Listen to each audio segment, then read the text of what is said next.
درود پاک پڑھنے کے بے شمار فضائل و برکات ہیں۔ کل جمعہ کا دن ہے، کل ماہ رمضان کا پہلا جمعہ ہے۔ Always be conscious on the day of Friday۔ ایک بات یاد رکھیے گا، جمعے کا دن جب بھی آئے وہ بڑا امپورٹنٹ ہوتا ہے۔ اس کی امپورٹنس اس بات سے سمجھیے کہ اللہ نے اس ایک دن کی فضیلت اور امپورٹنس کو بیان کرنے کے لیے قرآن میں پوری سورت سورہ جمعہ نازل فرمائی ہے، اور پھر رمضان میں جب جمعہ آ جائے تو وہ نور علی نور ہو جاتا ہے۔ جمعے کی ایک نیکی 70 نیکیوں کے برابر ہوتی ہے، اور رمضان میں تو یہ اجر کتنا بڑھا دیا جاتا ہے کہ نفل کا ثواب فرض کے برابر، فرض کا ثواب 70 ٹائمز۔ تو اب کل آ رہا ہے پہلا جمعہ، ٹھیک ہے؟ تو ہمیں کل کا دن اور آج کی رات، ہم بڑے لکی ہیں کہ شب جمعہ ہمیں ختم قرآن کی محفل مل گئی، اللہ رسول کا ذکر مل گیا، تو کل کا دن بھی آپ نے عبادت میں گزارنا۔ اور جمعے کی عبادتوں میں ایک بڑی خاص عبادت یہ ہے، بڑی خاص نیکی یہ ہے کہ بندہ خوب درود پاک پڑھے۔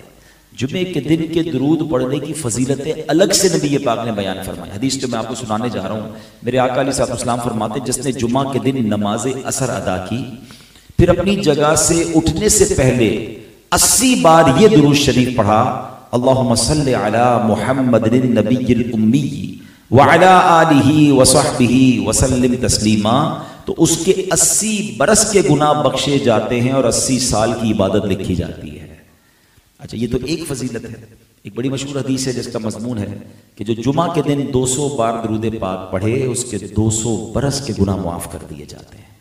تو پلیز رمضان میں جتنا ہو سکے نیکیاں کمائیے۔ آج کل یہاں کاروباری لوگ بیٹھے ہیں، ماشاءاللہ، خود اشفاق بھائی فائنانس سے تعلق رکھتے ہیں، چارٹرڈ اکاؤنٹنگ سے تعلق رکھتے ہیں، آپ لوگ حساب کتاب والے لوگ ہیں، تو حساب کتاب والے لوگ ایک چیز بڑی غور کر رہے ہوتے ہیں کہ بھائی کون سا ٹائم صحیح انویسٹمنٹ کا ہے، کون سا ٹائم زیادہ پروفٹ کا ہے۔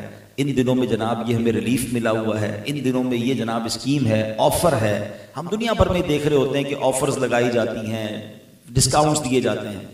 آپ کو پتہ ہے رمضان میں کیسی آفر لگی ہوئی ہے؟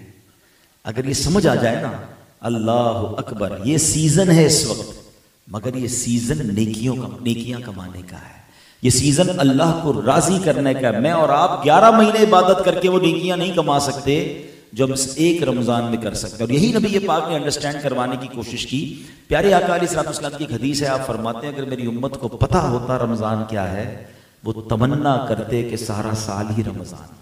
ایک جگہ میرے آقا علیہ الصلوۃ والسلام فرماتے جس کا مضمون ہے کہ 11 مہینے تمہارے ہیں، اللہ نے ایک مہینہ اپنے لیے خاص کر لیا ہے، 11 مہینے تم کھاؤ پیو لذت اٹھاؤ، مگر رمضان اللہ کا مہینہ ہے، رمضان کے معاملے میں اللہ سے ڈرو۔ What is the meaning?